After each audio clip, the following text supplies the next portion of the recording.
Hello friends, हम लोग आज केमिस्ट्री हिंदी मीडियम एनसीईआरटी कक्षा 11वीं के सेकंड चैप्टर पे शुरुआत कर रहे हैं। परमाणु की संरचना, स्ट्रक्चर ऑफ एटम। तो देखिए, परमाणु की संरचना पे जो कार्य हुआ, भारत में आज से करीब 2500 साल पहले, 2500 वर्ष पहले ये काम हो चुका है, शुरुआत हो चुका था। ठीक है, महर्षि कणाद, मैंने आपको पहले चैप्टर में जिसमें हमने रसायन विज्ञान की कुछ मूल अवधारणाएं पढ़ाई थी, उसमें भी शुरू में ये बात बताई थी, एनसीईआरटी में भी लिखा है कि महर्षि कणाद, जिसको हम ऋषि कश्यप कहते हैं, उन्होंने सबसे पहले परमाणु की अवधारणा दिया था, उन्होंने पेश कर दिया था।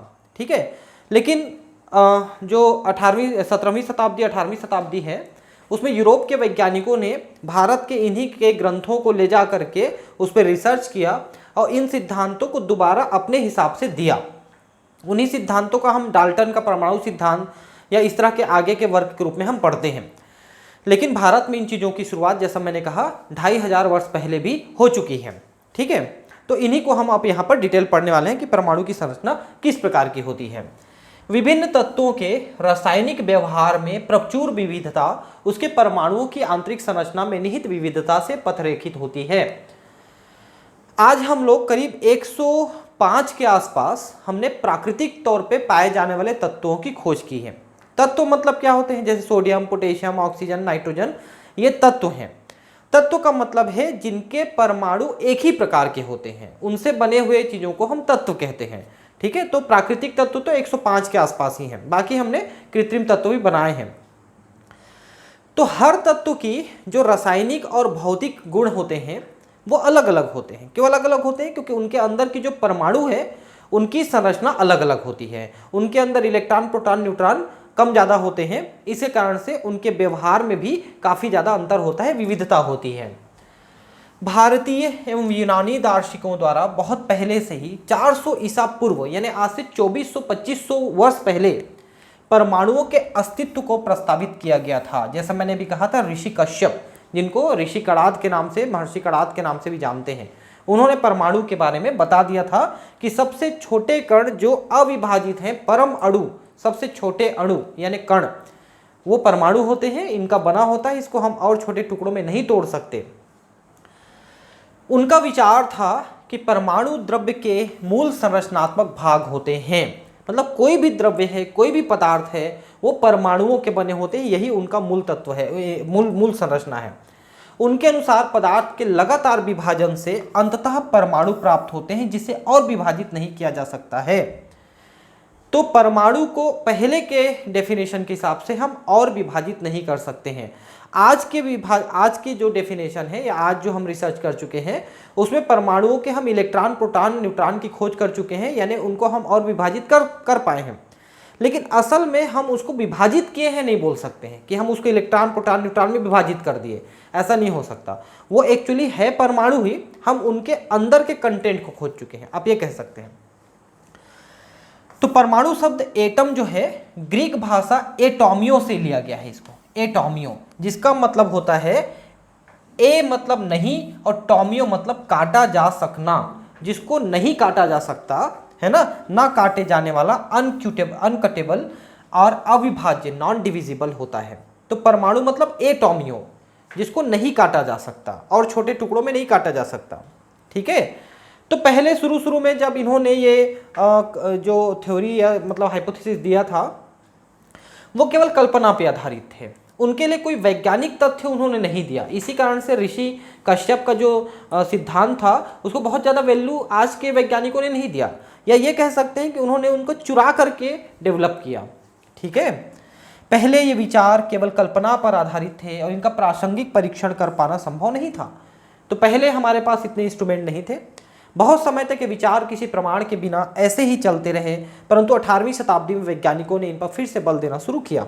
ठीक है, तो जहां से बल देना शुरू किया वो डाल्टन का परमाणु सिद्धांत था, वहां से हमने इस पे फिर से कार्य करना शुरू किया था। तो देखिए, 1808 यानी 19वीं शताब्दी आ गया है, तो जॉन डाल्टन नामक ब्रिटिश स्कूल अध्यापक ने पहली बार वैज्ञानिक आधार पर द्रव्य का परमाणु सिद्धांत प्रस्तुत किया उनका सिद्धांत, जिसे डाल्टन का परमाणु सिद्धांत कहा जाता है, परमाणु को पदार्थ का मूल कण माना गया, एकक माना गया। जैसे मान लो ये घर बिल्डिंग बनी हुई है ईंटों की, तो वैसे ही कोई भी द्रव्य है वो बनी हुई है परमाणु की, उसकी सबसे छोटी इकाई परमाणु है, उससे वो बनी हुई है, ऐसा माना गया। ठीक है, जॉन डाल्टन के परमाणु सिद्धांत में एकक का मतलब उसका यूनिट है, उसी से वो बनी हुई है। डाल्टन के परमाणु सिद्धांत से द्रव्यमान के संरक्षण का नियम, ये हमने पिछले क्लास में पढ़ा है। द्रव्यमान संरक्षण का नियम, स्थिर संगठन का नियम, गुणित अनुपात का नियम। अगर आपको ये नियम नहीं पता है तो आप मेरे पिछले वीडियोस देखिए, जो अध्याय 1 है जिसमें हमने लिखा है रसायन विज्ञान की कुछ मूल अवधारणाएं। इसके मैंने 7-8 वीडियो बनाए हैं, आप उन वीडियोस को देखिए। पहले वहीं से शुरू करिए, एक्चुअली पहले टॉपिक से ही शुरू करना चाहिए किसी भी विषय को पढ़ने के लिए। तो आप पहले टॉपिक के मेरे पहले वीडियो से शुरू करें, रसायन विज्ञान के कुछ मूल अवधारणाएं, उसके वीडियो 1 2 3 4 5 6 7 8 9 10 इनको आप देख लीजिए। उसके बाद आप ये परमाणु सिद्धांत की इस वीडियो को खोल करके आप पढ़ना शुरू करें, तो आपको बहुत सारी चीजें समझ में आती चली जाएंगी, पहले ही समझ में आ चुकी रहेंगी, है ना। तो ये सारे सिद्धांत मैं पहले ही बता चुका हूं, है ना। इन सिद्धांतों की व्याख्या इस डाल्टन के परमाणु सिद्धांत से आसानी से की जा सकी, ये इसकी बड़ी विशेषता थी। लेकिन यह कई प्रयोगों के परिणामों को वर्णित करने में विफल रहा। जैसे क्या क्या है जिसको विफल रहे? कांच या एबोनाइट को रेशम अथवा फर के साथ घिसने पर विद्युत आवेश की उत्पत्ति होती है। रेशम में या बाल वाली जगह पे ऐसे आप प्लास्टिक वगैरह को, कांच को, एबोनाइट भी प्लास्टिक टाइप का चीज है, उसको घिसते हो तो इसमें आवेश आ जाता है। आप ऐसे कागज के टुकड़े को ऐसे ऐसे करोगे तो कागज का टुकड़ा चिपक जाता है। तो ये जो आवेश क्यों आता है, ये परमाणु सिद्धांत में इसको नहीं बताया गया। ठीक है, तो भाई ऐसा है, देखिए कि जो दूसरे वैज्ञानिक हैं वो तो पहले वाले वैज्ञानिक के कार्य पे कुछ ना कुछ आक्षेप लगाते ही हैं। ठीक है, कि ये इन्होंने ये नहीं किया, वो नहीं किया, अरे तुम क्या कर रहे हो ये बताओ। तो ये डाल्टन के परमाणु सिद्धांत में क्या नहीं था ये बोलने के बजाय क्या है ये बोलना ज़्यादा सही है, क्योंकि कोई भी वैज्ञानिक पहली बार जब कोई थ्योरी देता है तो उसकी बड़ी वैल्यू होती है। अब बाकी लोग तो टांग खींचते ही हैं, दुनिया का तो काम ही है टांग खींचना।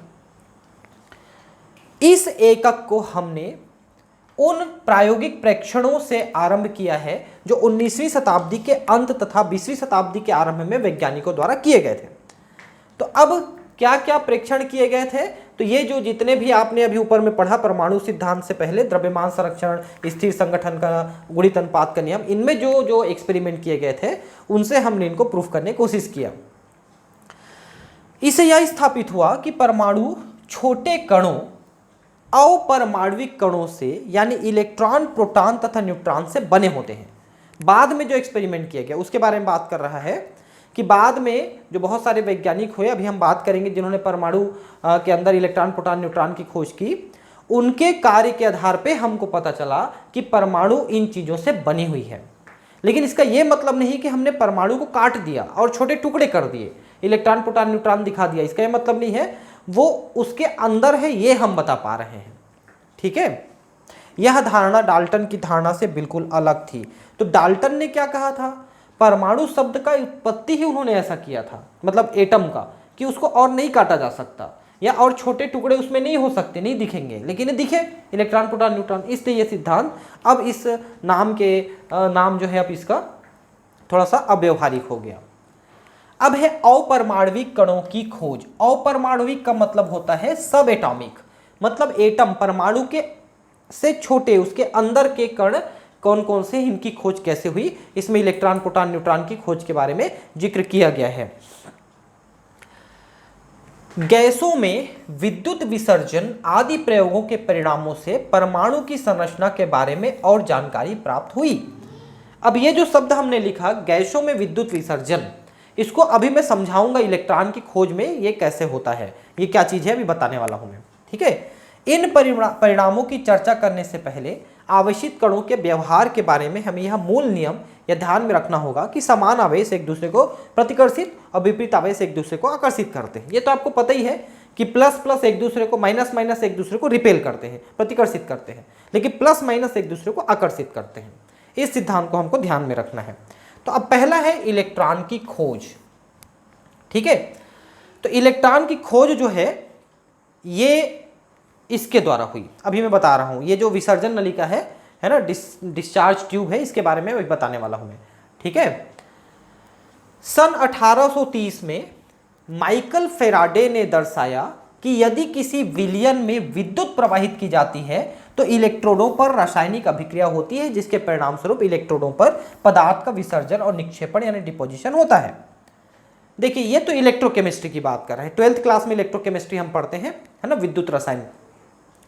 इसमें क्या करते हैं, किसी विलयन में हम ऐसे इलेक्ट्रोड लगा करके उसमें डीसी करंट प्रवाहित करते हैं, तो उसके अंदर इलेक्ट्रोलिसिस होता है और कुछ पदार्थ निकल के उसमें जम जाते हैं, है ना। जैसे सोडियम क्लोराइड है, उसको आप पिघला दो और उस पर आप विद्युत प्रवाहित करो तो एक तरफ सोडियम एक तरफ क्लोरीन जमा हो जाता है। लेकिन अगर आप उसको पानी में घोल के अगर सोडियम क्लोराइड को आप इलेक्ट्रोलाइज करते हो तो एक तरफ क्लोरीन तो निकलेगा लेकिन एक तरफ सोडियम नहीं निकलेगा, क्योंकि सोडियम तुरंत पानी से रिएक्ट करके हाइड्रोजन बना देता है, तो इसलिए रिएक्ट कर देता है। तो इसलिए हम पिघला के यूज करते हैं सोडियम क्लोराइड को।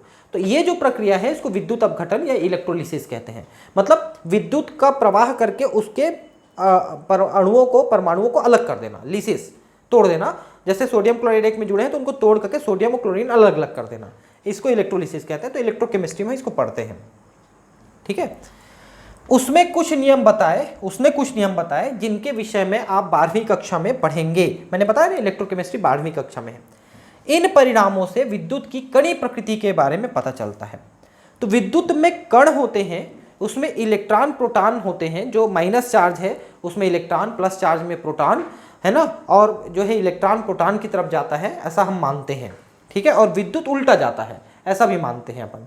ठीक है। विद्युत के बारे में काफी कुछ चीजें हैं जो हम पढ़ते हैं। तो अब देखिए, इसमें 1850 के मध्य में अनेक वैज्ञानिक, विशेषकर फैराडे ने आंशिक रूप से निर्वातित नलिकाओं, जिन्हें कैथोड किरण नलिकाएं कहा जाता है, में विद्युत विसर्जन का अध्ययन आरंभ किया। इसे चित्र 2.1 में दर्शाया गया है। कैथोड किरण नलिका कांच की बनी होती है, जिसमें धातु के 2 पतले टुकड़े, जिन्हें इलेक्ट्रोड कहते हैं, सील किए हुए होते हैं। देखिए, इसकी संरचना बता रहा है। यह संरचना जो है बिल्कुल पिक्चर ट्यूब जैसा होता है। आपके घर में अगर पुराने जमाने वाला टीवी होगा तो आप देखना, वो टीवी पीछे से ऐसे थोड़ी सी लंबी निकली हुई है। आजकल तो एलईडी टीवी आ गई, पतली सी दीवार में लटका दो, वो नहीं। पहले वाली जो सीआरटी टीवी थी, जिसको सीआरटी कहते हैं, वो टीवी ऐसे पीछे से लंबी होती थी। अगर उसका ढक्कन खोल के पीछे से देखोगे तो उसमें एक पिक्चर ट्यूब लगी होती है। तो पिक्चर ट्यूब जो है वो एक्चुअली विसर्जन नलिका है, डिस्चार्ज ट्यूब। उसके बारे में भी हम पढ़ रहे हैं। जो यहाँ पर हम ये जो देख रहे हैं, ये है वो। तो ये क्या चीज होता है, देखिए, ये पायरेक्स कांच का बना हुआ। पायरेक्स कांच एक मजबूत कांच है। अगर उसमें आप निर्वात उत्पन्न कर दोगे तो भी नहीं फूटेगा, और बहुत ज्यादा गैस भर दोगे तो भी नहीं फूटेगा वो। ठीक है। तो इस ये जो ट्यूब है, इसको हम निर्वात पंप से जोड़े रखते हैं, ताकि इसके अंदर की हवा को, जो भी गैस आप भरे हो, उसको खींच करके कम से कम कर सके अपन। कितना कम कर लेते हैं? जितना कि एक वायुमंडलीय दाब होता है उससे बहुत कम, कई गुना, सैकड़ों गुना कम कर लेते हैं उसको।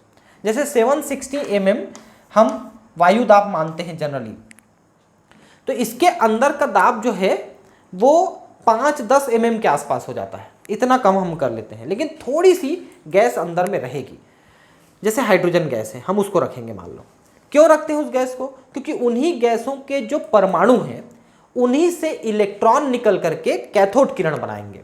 तो थोड़ी सी मात्रा में हमको रखना पड़ेगा गैस। ज्यादा मात्रा में क्यों नहीं रखते? क्योंकि जो कैथोड किरणें निकलेंगी वो उन्हीं कणों से टकरा के फिर रास्ते में रुक जाएंगी। इसलिए हम कणों की संख्या कम रखते हैं, गैस के कणों की संख्या कम रखते हैं। तो इसको निर्वात पंप से जोड़ के ज्यादातर गैस को निकाल दिया हमने। इधर जो है 2 इलेक्ट्रोड लगे हुए हैं, आप देख सकते हैं, है ना। इन इलेक्ट्रोडों का जो कनेक्शन है वो उच्च वोल्टता, जो करीब 10,000 वोल्ट का डीसी करंट होता है, इससे हम जोड़ के रखे हैं। तो इसमें जो प्लस चार्ज की ओर जुड़ा हुआ है उसको एनोड कहते हैं, और जो माइनस चार्ज की ओर जुड़ा हुआ है उसको कैथोड कहते हैं। इसको जरा ध्यान रखेंगे।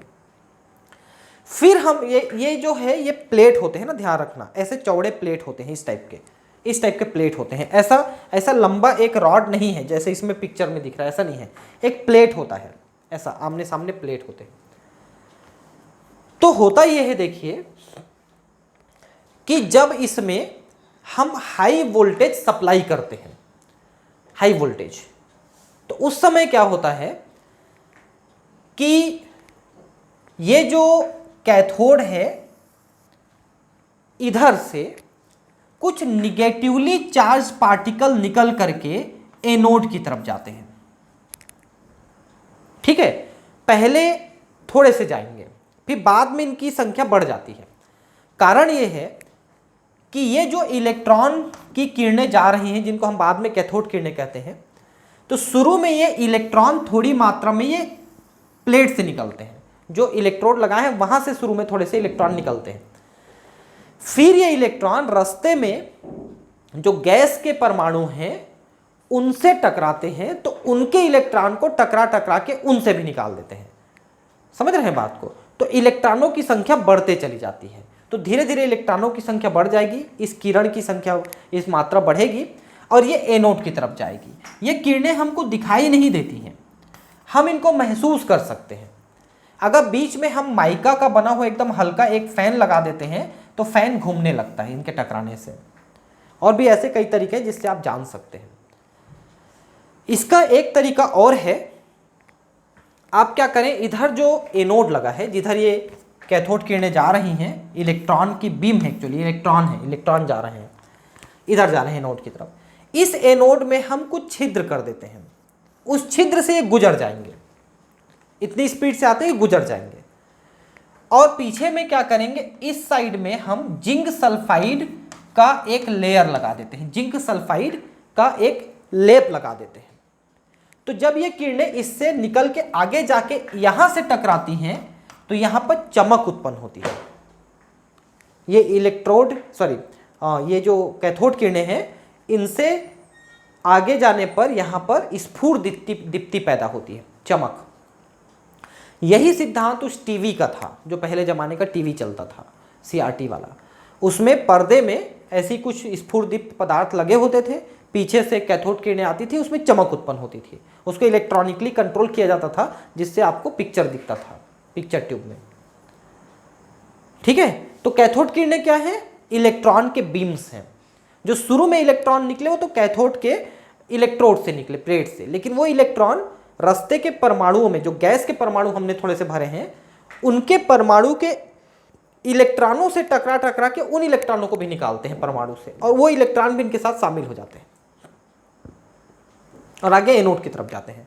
फिर एनोड में छेद कर देते हैं तो आगे गुजर जाते हैं, आगे जिंक सल्फाइड का कोट किए हुए उससे टकरा के वो चमक उत्पन्न करते हैं।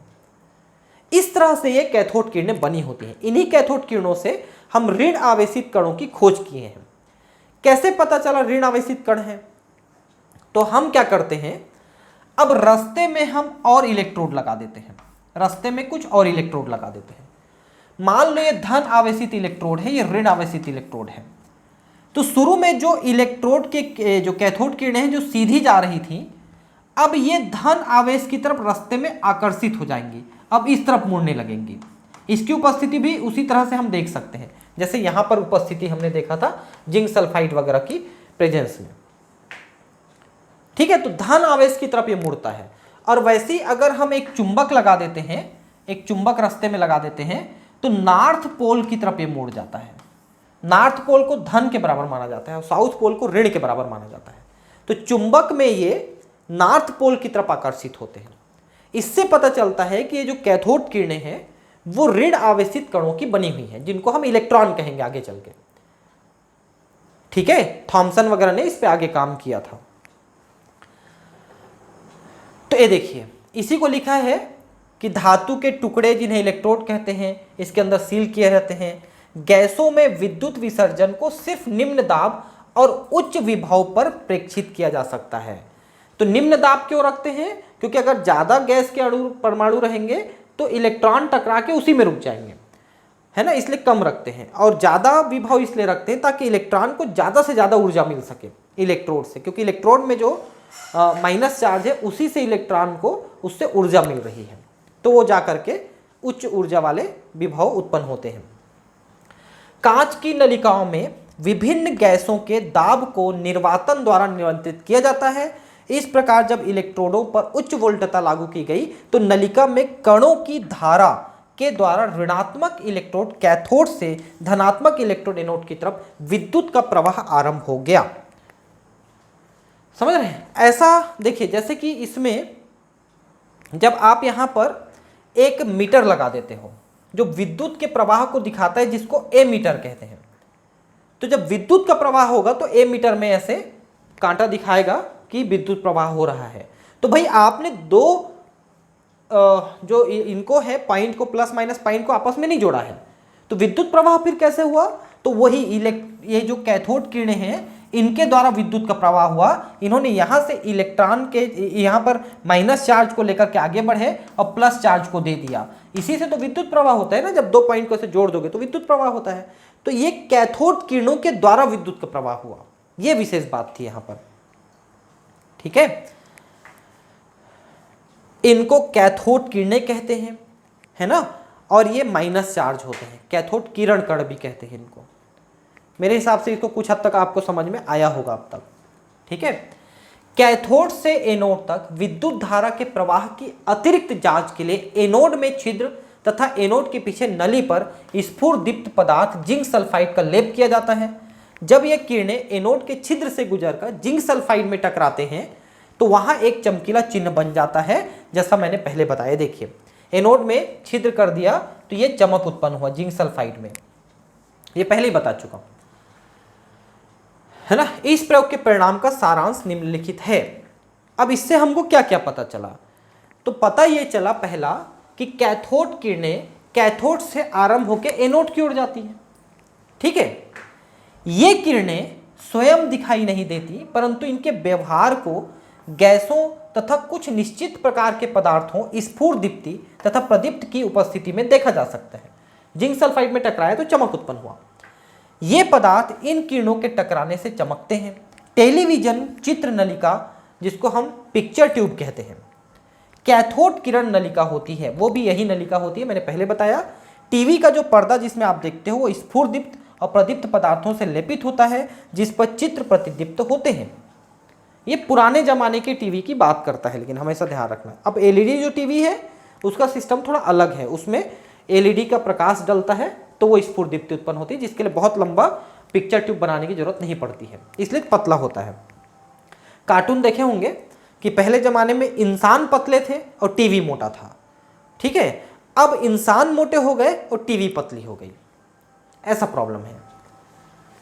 तीसरा, विद्युत और चुंबकीय क्षेत्रों की अनुपस्थिति में किरण सीधी दिशा में गमन करते हैं। आपने देखा कि कैथोड से निकल के सीधा एनोड की तरफ जा रहे हैं, लेकिन रास्ते में जब आपने विद्युत लगा दिया तो प्लस चार्ज की ओर, और अगर आपने चुंबक लगा दिया तो नॉर्थ पोल की तरफ आकर्षित हो रहा है, जिससे पता चलता है कि ये ऋण आवेशित है। विद्युत और चुंबकीय क्षेत्रों की उपस्थिति में कैथोड किरणों का व्यवहार ऋण आवेशित कणों के अपेक्षित व्यवहार के समान होता है, जो यह सिद्ध करता है कि कैथोड किरणों में ऋण आवेशित कण होते हैं, जिन्हें बाद में इलेक्ट्रॉन कहा गया। उन किरणों को ही, उन कणों को ही बाद में इलेक्ट्रॉन कहा गया। कैथोड किरणों इलेक्ट्रॉन के लक्षण कैथोड किरण नलिका के इलेक्ट्रॉनों के पदार्थ और उसमें उपस्थित गैस की प्रकृति पर निर्भर नहीं करता है।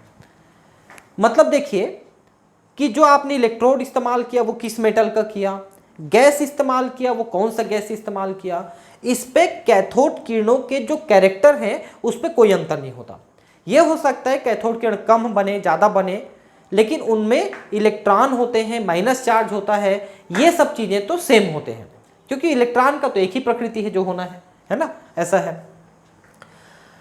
उपरोक्त परिणामों से यह निष्कर्ष निकलता है कि इलेक्ट्रॉन सभी परमाणुओं के मूल घटक होते हैं। मतलब इलेक्ट्रॉन तो रहेगा ही सभी परमाणु में, ठीक है। अगर इलेक्ट्रॉन निकलेगा तो प्लस चार्ज, एक्स्ट्रा आएगा तो माइनस चार्ज हो जाएगा उस परमाणु में, ठीक है। अब हम एक्सपेरिमेंट करेंगे, इलेक्ट्रॉन का आवेश और द्रव्यमान का अनुपात निकालेंगे। सबसे पहले हम क्या करेंगे कि इलेक्ट्रॉन में कितना आवेश है और इसका कितना द्रव्यमान है, इसका हम मान निकालेंगे, ठीक है। उसके बाद हम जो है इसका आवेश निकाल लेंगे। तो द्रव्यमान का मान तो आप कैलकुलेट करके निकाल सकते हो। तो यहां पर दो एक्सपेरिमेंट करेंगे। एक एक्सपेरिमेंट जो ये चित्र में दिख रहा है, आप देख सकते हैं, कहां गया, अरे वो चित्र कहां गया, ये चित्र है। इसके द्वारा हम द्रव्यमान, आवेश और द्रव्यमान का अनुपात निकालेंगे। उसके बाद मिलिकॉन का एक एक्सपेरिमेंट है, आगे बताऊंगा मैं, मिलिकॉन की तेल की बूंद विधि, इसके द्वारा हम इसका आवेश निकाल लेंगे। तो पहले E/m निकालेंगे, उसके बाद E निकालेंगे, तो m को हम कैलकुलेट करेंगे। ठीक है, m को हम कैलकुलेट करेंगे। ठीक है, तो अब देखिए ये जो है, एक मिनट थोड़ा सा, है ना, ये वाला जो पिक्चर है इसको हम थोड़ा ऊपर ले जाते हैं। ठीक है, एक मिनट रुक जाइए थोड़ा सा, है ना, ये वाला जो पिक्चर है ये हमको थोड़ा सा ऊपर में लगाना था, ये थोड़ा नीचे आ गया है। ठीक है, ताकि हम इसको ठीक से समझ सकें। ठीक है,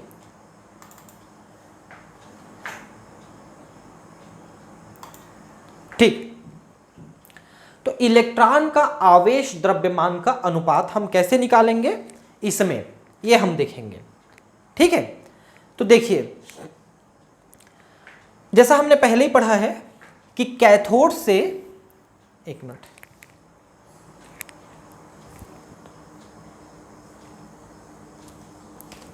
हमने पहले ही पढ़ा है कि कैथोड से जो कैथोड किरणें निकलती हैं वो एनोड की तरफ आती हैं। अगर उसमें बीच में एक छेद कर दोगे तो उससे आगे गुजर जाती हैं, आगे गुजर के सीधा जाके स्फुर दीप्ति पैदा करेंगी इस जिंक सल्फाइड के लेयर में। ठीक है, अब आप क्या करिए कि अगर आप रास्ते में धन आवेश और ऋण आवेश लगा देते हो तो ये धन आवेश की तरफ मुड़ेगा, धन आवेश की तरफ मुड़ेगा ना। ठीक है, उसके बाद आप क्या करिए, मान लो इलेक्ट्रोड नहीं लगाए हो और केवल आप चुंबक लगाए हो, तो चुंबक को उल्टी दिशा में ऐसे लगाओ, नॉर्थ पोल नीचे की तरफ लगाओगे तो नॉर्थ पोल की तरफ अट्रैक्ट होकर नीचे की तरफ चला जाएगा। मतलब जिधर आप धन आवेश लगाओगे उधर, या जिधर आप नॉर्थ पोल लगाओगे उधर वो अट्रैक्ट होकर जाएगा। अब आप क्या करिए कि एक तरफ आप धन आवेश लगा दीजिए और दूसरे तरफ आप चुंबक का नॉर्थ पोल लगाइए, अपोजिट दिशा में दोनों का। तो ये इधर खींचने की कोशिश करेगा, ये इधर खींचने की कोशिश करेगा, तो ये ठीक बीच में जाएगा, ठीक बीच में जाएगा। अब आपने यहां पर चुंबक कितने पावर का लगाया हुआ है, हेनरी में नापते हैं उसको, और ये जो है आपका इलेक्ट्रोड, इस इलेक्ट्रोड में आपने रास्ते वाले इलेक्ट्रोड में कितना चार्ज लगाया है, ये दोनों आप कैलकुलेट कर लीजिए। उसको आपके पास रहेगा उसका जो वैल्यू है कि आपने कितना चार्ज इसमें लगाया, और ये जो चुंबक आपने लिया है ये कितने पावर का लिया है, क्योंकि चुंबक का भी पावर होता है।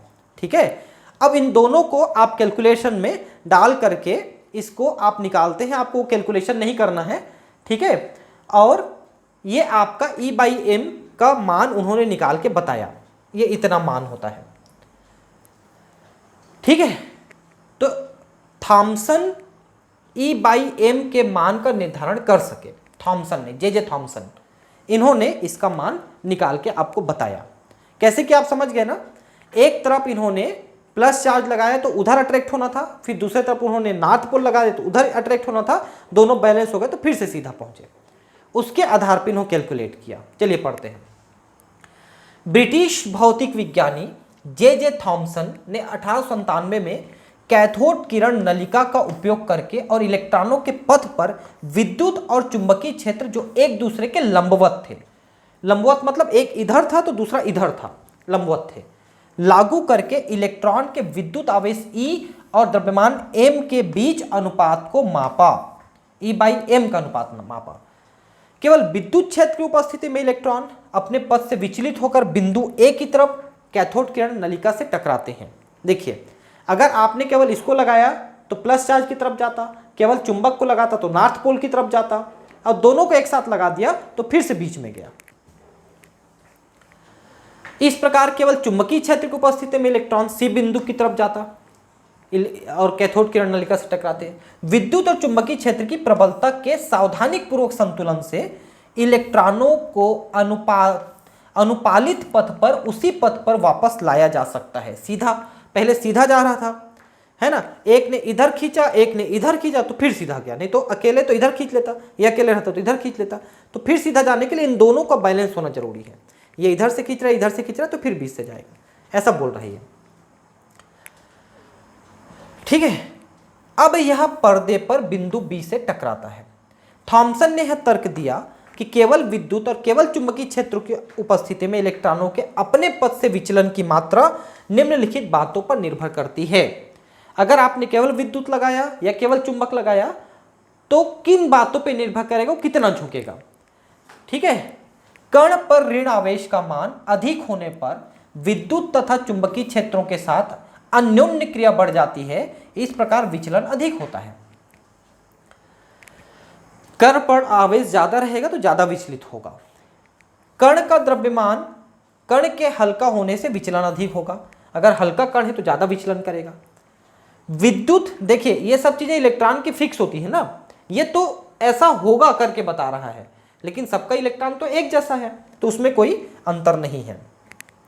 विद्युत अथवा चुंबकीय क्षेत्र की प्रबलता इलेक्ट्रोडों पर वोल्टता अथवा चुंबकीय क्षेत्र की प्रबलता बढ़ाने से इलेक्ट्रॉनों का मूल पथ से विचलन बढ़ जाता है। भाई आप रास्ते में जो चार्ज आप लगाए हो उसका मान बढ़ाओगे या चुंबक लगाओगे उसका पावर बढ़ाओगे तो ज़्यादा झुकेगा ना, ज़्यादा खींचेगा उसको, ऐसा है। तो ये सब चीज़ें तो जनरल सी भाषा में आप समझ सकते हैं कि क्या बोल रहा है।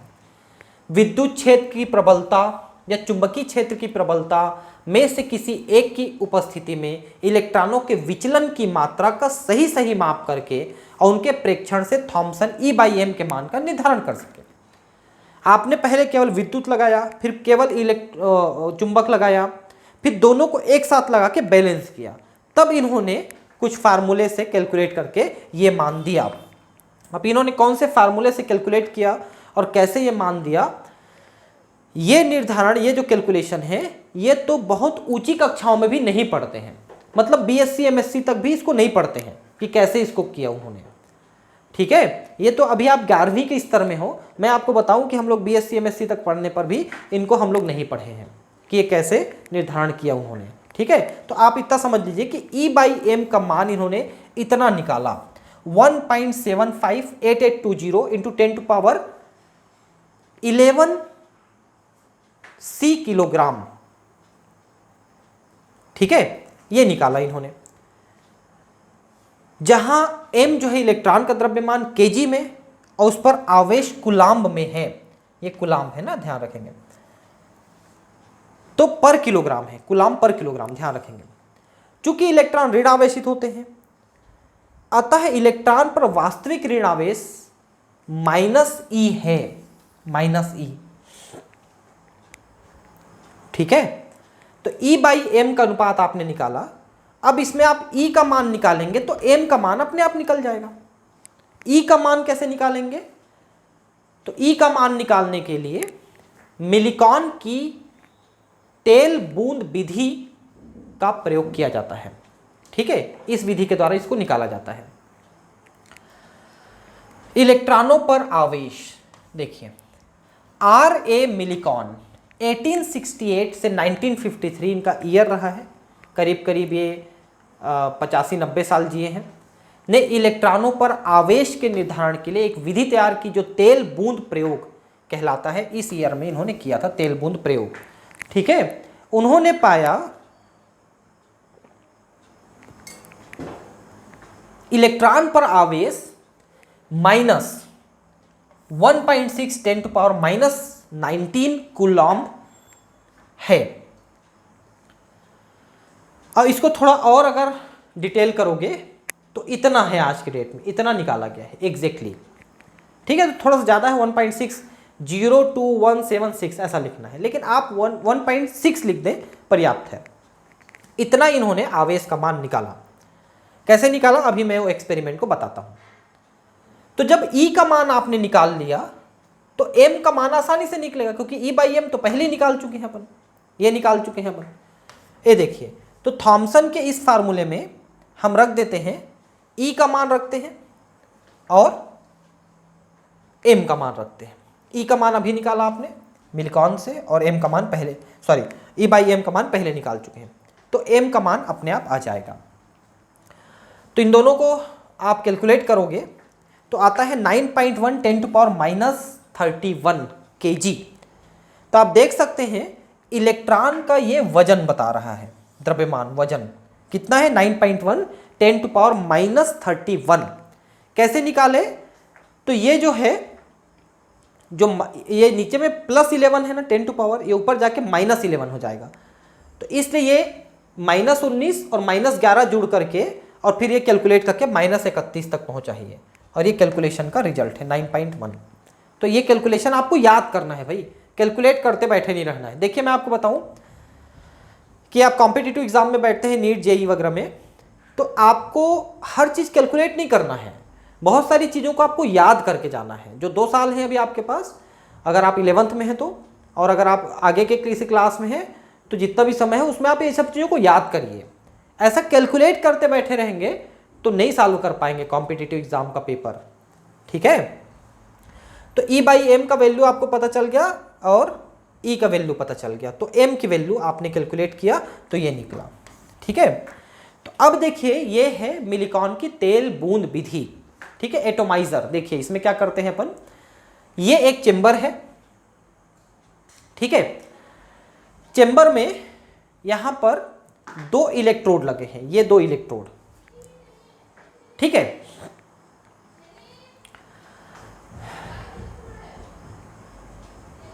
अब देखिए ये ऊपर में जो इलेक्ट्रोड लगा है ये प्लस चार्ज वाला है, एनोड, और नीचे ये इलेक्ट्रोड है ये माइनस चार्ज वाला है। ऐसा एक चेंबर है, ठीक है। इसके बीच में एक छोटा सा छिद्र है। अब हम क्या करते हैं, यहां पर कणित्र के द्वारा, स्प्रेयर के द्वारा हम इस इलेक्ट्रोड के ऊपर तेल की बूंदें स्प्रे करते हैं, ठीक। अब तेल की बूंदें स्प्रे करने पर और उस पर एक्सरे डालने पर, ये बीच में एक्सरे दिया है, थोड़ा ऊपर में एक्सरे डालना था एक्चुअली, एक्सरे ऊपर में डाला जाता है इन तेल की बूंदों में। तो एक्सरे डालने से तेल की बूंदों में इलेक्ट्रॉन चिपक जाते हैं, इलेक्ट्रॉन आ जाते हैं उसमें, ठीक है। तो ऋण आवेशित हो जाते हैं, फिर वो नीचे गिरते हैं, इस छिद्र से नीचे गिरते हैं, और ये धन आवेशित प्लेट है, नीचे गिर रहे हैं जो वो ऋण आवेशित होते हैं। तो दोनों के बीच में यहां पर देखिए, थोड़ा सा 1 मिनट, थोड़ा गड़बड़ हो गया, बता रहा हूं, है ना। ये देखिए जब ये तेल की बूंदें नीचे जा रही हैं, तेल की बूंदों में इलेक्ट्रॉन चिपके हुए हैं, क्योंकि एक्स किरणें आपने डाला था, ठीक है, एक्स किरणें डाला तो इसमें इलेक्ट्रॉन आ गए, इलेक्ट्रॉन निकल के उसमें ऋण आवेशित हो गए एक्स किरणों के द्वारा। तो ये जो तेल की बूंदें हैं उसमें ऋण आवेश है, और ये धन आवेशित प्लेट है। तो धन आवेशित प्लेट इस ऋण आवेशित तेल की बूंदों को अपने तरफ आकर्षित करना चाहेंगे, जबकि ये नीचे ग्रेविटेशन के द्वारा और ऋण आवेशित के द्वारा नीचे आकर्षित होने, मतलब नीचे जाना चाहेंगे। हालांकि ऋण आवेशित प्लेट उसको रिपेल करेगा, प्रतिकर्षित करेगा, लेकिन गुरुत्वाकर्षण तो नीचे खींचेगा ना। तो हम क्या करते हैं, ये जो इलेक्ट्रोड है ना, इसके चार्जेस को, इनके वोल्ट को मेंटेन इस तरह से करते हैं कि तेल की बूंदें ठीक बीच में रुक जाएं, हवा में रुक जाती है तेल की बूंद, और हम ये मानते हैं कि तेल की बूंद में इलेक्ट्रॉन चिपके हुए हैं। तो 1 इलेक्ट्रॉन, 2 इलेक्ट्रॉन, 3 इलेक्ट्रॉन, कितने इलेक्ट्रॉन चिपके हैं उसके आधार पे हमको ये जो प्लेट्स हैं इनके चार्जेस को मेंटेन करना पड़ता है। अगर इसमें ज़्यादा इलेक्ट्रॉन चिपके हैं तो ज़्यादा वोल्ट लगाना पड़ेगा, कम इलेक्ट्रॉन चिपके हैं तो कम वोल्ट लगाना पड़ेगा। तो उसी से उन्होंने सब कुछ कैलकुलेट करके बताया कि इसमें जो चार्ज होता है 1 इलेक्ट्रॉन में, अगर 1 इलेक्ट्रॉन चिपका है तो उस तेल की बूंद में इतना चार्ज है, 2 इलेक्ट्रॉन चिपका है तो उससे डबल, 3 इलेक्ट्रॉन चिपका है तो उसके 3 गुना, ऐसा उन्होंने 1 इलेक्ट्रॉन के आवेश का निर्धारण कर लिया इस आधार पे, ठीक है। तेल की बूंदों में जो इलेक्ट्रॉन चिपके हैं उसके आवेश का निर्धारण उन्होंने इलेक्ट्रोड पे लगाए गए वोल्टेज के आधार पर निर्धारित कर लिया कि उसको ठीक बीच में रोकने के लिए कितना वोल्ट हमको इधर लगाना पड़ रहा है। और हमें मानते क्या चलते हैं कि तेल की बूंदों में इलेक्ट्रॉन चिपके हुए हैं, ठीक है, इस तरह से। मिल्कान की तेल बूंद विधि, इस विधि में कणित्र द्वारा उत्पन्न कुहासे के रूप में तेल की बूंदों को कंडेंसर के ऊपर की प्लेट में उपस्थित छोटे छिद्र से गुजारा जाता है। इन बूंदों की नीचे की ओर गति को माइक्रोमीटर युक्त दूरबीन के द्वारा देखा जा सकता है। इन बूंदों के गिरने की दर को मापकर मिल्कान तेल की बूंदों के द्रव्यमान को मापा जा सकता है। कक्षक के अंदर की वायु को एक्स किरण पुंज प्रवाहित करके आयनित किया गया है। एक्चुअली इसमें इलेक्ट्रॉन कैसे चिपका तेल की बूंद में, तो एक्स किरणें जब डालते हैं तो इसके अंदर जो हवा है, बहुत थोड़ी हवा रखते हैं, उनमें से इलेक्ट्रॉन निकल करके घूम रहे हैं, वो इलेक्ट्रॉन तेल की बूंदों में चिपके, इसलिए वो ऋणावेशित हुआ। ठीक है, किया गया। ठीक है, आगे पढ़ते हैं। गैसीय आयनों तथा तेल बूंदों के संगठक से तेल बूंदों पर विद्युत आवेश उत्पन्न हुआ। मैंने बताया ना कि गैस जो था उससे उनके एटम से निकले इलेक्ट्रॉन और वो तेल की बूंदों में चिपक गए। तो तेल की इन बूंदों पर विद्युत आवेश एक्स किरणों द्वारा उत्पन्न अधिशोषण वाले आयनों द्वारा अपनाया गया। ठीक है, इन आवेशित तेल की बूंदों का गिरना रोका जा सकता है, त्वरित किया जा सकता है अथवा स्थिर किया जा सकता है, क्योंकि हम जो प्लेट है उनके वोल्टेज को चेंज कर सकते हैं। ये बूंदों पर आवेश और प्लेट पर लागू वोल्टता की ध्रुवणता तथा प्रबलता पर निर्भर करता है। मैंने बताया ना कि इन प्लेट में जो चार्जेस हमने लगाया है इनको कम ज्यादा करके तेल की बूंद को ठीक बीच में रोक सकते हैं, क्योंकि इस ऊपर में प्लस चार्ज है, तेल की बूंदों में माइनस चार्ज है, तो ये इसको अट्रैक्ट करता है ऊपर की तरफ, ये नीचे की तरफ, तो ठीक बीच में बैलेंस हो जाता है। इतना हम मैनेज करेंगे। तेल की बूंदों की गति पर विद्युत क्षेत्र प्रबलता के प्रभाव को ध्यानपूर्वक मापकर मिलिकन ने निष्कर्ष निकाला कि बूंदों पर विद्युत आवेश Q का परिमाण हमेशा विद्युत आवेश E का गुणांक होता है। Q इक्वल टू N, जहां पर N 1 2 3 4, मैंने बताया ना कि उसमें जितने इलेक्ट्रॉन चिपके हैं उसके गुणांक में ये आवेश उनको मिलता चला गया है ना, और उसी आवेश का उन्होंने यहां पर निर्धारण कर दिया। ठीक है, तो ठीक है मित्रों, आज की इतनी ही क्लास लेते हैं अपन, और अगले क्लास में प्रोटॉन और न्यूट्रॉन की खोज पे हम बात करेंगे। ठीक है, फिर मिलते हैं अगले क्लास में, है ना। Thank you, bye, good night.